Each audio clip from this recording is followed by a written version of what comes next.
All right, welcome back. It's the Rec Show podcast, and Jack Gorman joining us from Amador Wines, and wow, a lot of great wineries up in Amador County. Yeah, we think so. Thank you very much. Yeah, we were just up there at La Mesa and Scott Harvey's tasting room in Sutter Creek. Two absolute superstars. So yeah, really excited about some of the great things that La Mesa is doing. Right. I can't stop talking about their Gamay. Mm-hmm. I don't know if you got to try it. Yeah, I did. We tried a little bit of everything on Saturday, and that was fun. I mean, obviously, there's the new kids on the block. Yeah. And we had a great time talking to Colm and the staff there, and a beautiful location that they have, and definitely one of the up and coming stars of wineries there. Yeah. And of course, you guys at the end of the month have Behind the Cellar Door. We do. Very excited about it. So this is our annual event. It's been going on for more than 25 years. Okay. Yeah. We did move the date this year. So we actually, last year was interesting because we got it in right before everything shut down. Right, so I remember. I remember remember the weekend right before everything shut down. And then this year we moved the date out a little bit to the end of March. Right. So that we would have a little more leeway, and very different structure, but I think it's going to be a really great event. All right. And what are you guys doing different this year? Than the biggest thing is that everything is by reservation only. So normally for our Behind the Cellar Door event, you buy a ticket from us, and then you get to go to any of our 43 wineries and have great food and wine and entertainment. So this year, we're really trying to, and the wineries in Amador have done a phenomenal job of following COVID protocols and continue to do so. And so our event really follows that. Sure. And so you have to make reservations in advance, and you do it all as part of the ticketing process. Okay. So as you're buying your ticket, you put in your credit card information, and then you select you get to go to 4 stops each day. Okay. And so you select those 4 stops. We're doing it Friday, Saturday, and Sunday, March 26th, 27th, 28th. Right. So you can come 1 day or 2 days or 3 days. But four winery visits or what have you. 4 winery experiences a day. Right. Okay. And everybody that's participating, and almost all of our members are participating. We have a couple tasting rooms that have actually never reopened. They will eventually, but they have not. Right. And so, So every winery will have a special flight of wine, food pairings. So whether it's small bites or a small plate, food pairing. Every flight will include at least 1 barrel sample. Okay. So they'll be doing barrel tastings. Right. And then the other thing about Behind the Cellar Door is it's designed to be exactly what the name implies, is going behind the cellar door and in more of an educational event. Right. So normally we get to do tours and special classes with the winemakers, and we can't do that in a socially distant environment. No. I mean, that changes the game just a little bit. Yeah. So but the wineries are being really clever and really creative in what they're doing. So some will be doing games that you play at the table that are like identifying aromas and flavors in the wine or food pairing. Others are pre-recording videos that then you can scan a QR code at your table, and it'll come up and play that video and talk about the individual wine. Little wine education. Right. Exactly. And this is what you're drinking, and this is the kind of grapes that comes from, and all that type of stuff. And some are doing like a whole virtual tour of their facilities. So there's all kinds of interesting things going on. So I think it'll be. And besides, I mean, obviously Behind the Cellar Door at the end of the month, at the end of March here, what are some of the other things at the wineries? Because we're now, I guess, back to the red tier, right? We are not yet. Amador, we probably still have another week. Okay. But regardless, even in the red tier, all over the state of California, wineries, so red or purple, wineries are completely outdoors. Okay. So all tastings occur outside. Right.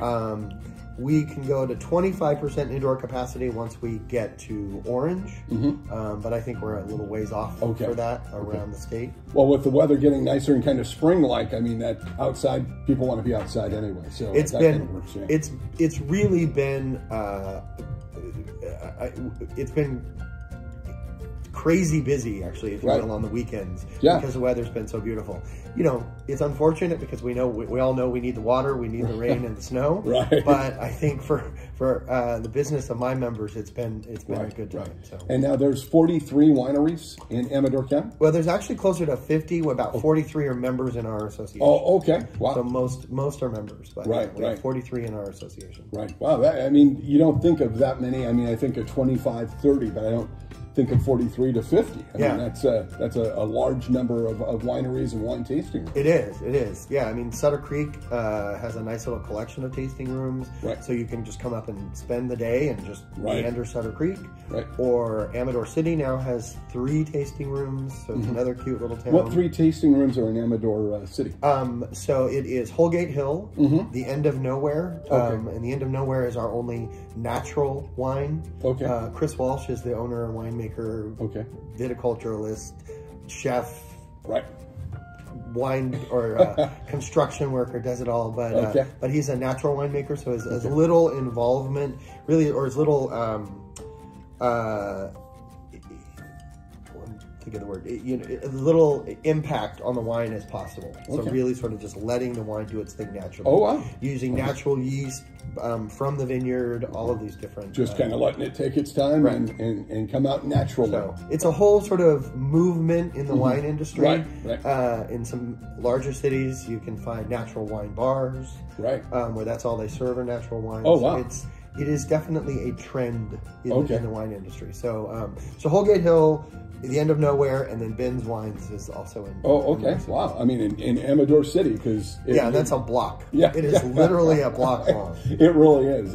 But it's always fun to walk through there. I always find that a lot of fun to just kind of walk around there, and it's one of those places that looks like it's the same that maybe you looked in the 1850s, or or a place would look in the 1850s. And actually, it's great too if you're a beer drinker. There's a new microbrewery in Amador City. So, and what is that? I don't even know their name. Now that I think about it, they unfortunately, if you were a fan of Amador and used to come to Andre's Bakery, Andre's closed permanently. And so this microbrew has taken over that building. That space. Well, good to know. I did not know that. And so now we have 2 in Amador. Well, it's growing. It's growing. We are. So if folks want to find out more about Amador Wine, is your website a good place to go? Yep, absolutely. So our website is amadorwine.com. And if people have more interest in the Behind the Cellar Door event, that is something you're going to want to buy tickets sooner rather than later because of that. Get your tickets now. They're going fast. Because of that whole appointment setup. And that is bcdamador.com. bcdamador.com is where you get the tickets Behind the Cellar Door. And of course you want to do that ahead of time because you got to kind of make a reservation or appointment for each tasting room or winery that you go to. Exactly. And the tickets will advanced ticketing, which is there is no day of ticket sales, will end on March 21st. March 21st. So not a lot of time. This month is flying by. Weeks, this month is flying by already. So real quickly, how about some other events that are coming up as we hit spring and summer? So a lot of we're from our events first. So we put on 4 events a year. This will be our first one. This is always our first one, and we kick off. We're playing everything by ear because I think for the large single location events, we're not going to be able to do that this year. Maybe our Barbera Festival in September. But who knows? If we're at limited numbers, it doesn't work. But a lot of my wineries are, first of all, live music is back. There's lots of restrictions, but I am seeing wineries that are starting to bring live music back. And so that's great. So we're starting to see more of that there. It's allowed under the guidelines now. And then many wineries every weekend are having food trucks or some kind of food offering going on. I mean, that's what we saw this last weekend. We were up there and, at La Mesa, and then we also dropped by the tasting room. And of course, the other wineries that, maybe have live music on a Saturday afternoon or you know, maybe a Friday evening. And, you know, so I think slowly, gradually, we're trying to find out whatever the new normal might be. Right. So, you know, and everybody's like playing it by ear. And That's right. What are we going to do in a week? We don't know. You know, we hope we can do this. It's interesting because I think that COVID has pushed the wine industry, not just in Amador, but all over the state, in a little different direction. And I think we will probably see that a good number of wineries stay with the reservation seated tasting kind of experience, the flights. Yeah, you know, it's funny. I was just mentioning to my wife the other day is I think the flights are going to stay, you know, the way it is. I think some of the things that have evolved are going to kind of stay. I mean, we may go partially back to some of those things once things really open up, but I think they'll still largely be kind of doing what we're doing. Yeah, you know, I think. You know, I don't know. That's my guess, and I've already had a number of members saying that they're gonna stick with that. Right. That it's a good model. So. Yeah, I think so. And you know, things have evolved, and I think this would have took 5 or 10 years for the wineries if you know just natural time, but because of what happened with COVID and them trying to stay relevant, stay in business. That's exactly what happened. Made these quick segues, and now they're finding out that some of those things are working under any situation. Right. Exactly. So yeah, so it's great. Jack, thanks so much for being with us. Thanks for having me. I really appreciate it. Yeah, can't wait to check out Behind the Cellar Door. And where do I need to go to get tickets again? bcdamador.com. bcdamador.com? Yep. All right, so make sure you grab your tickets. Tickets stop selling March 21st. Yep. And so you only got a couple weeks to really get it going. That's right. And then you have to make a reservation and appointments for the 4 visits that you will have to a winery or a wine tasting room, Behind the Cellar Door, a signature event for Amador Wine. Jack Gorman, thanks so much for being with us. Thank you, Rex. All right, we'll catch you next time on the Rex Show podcast. Take care.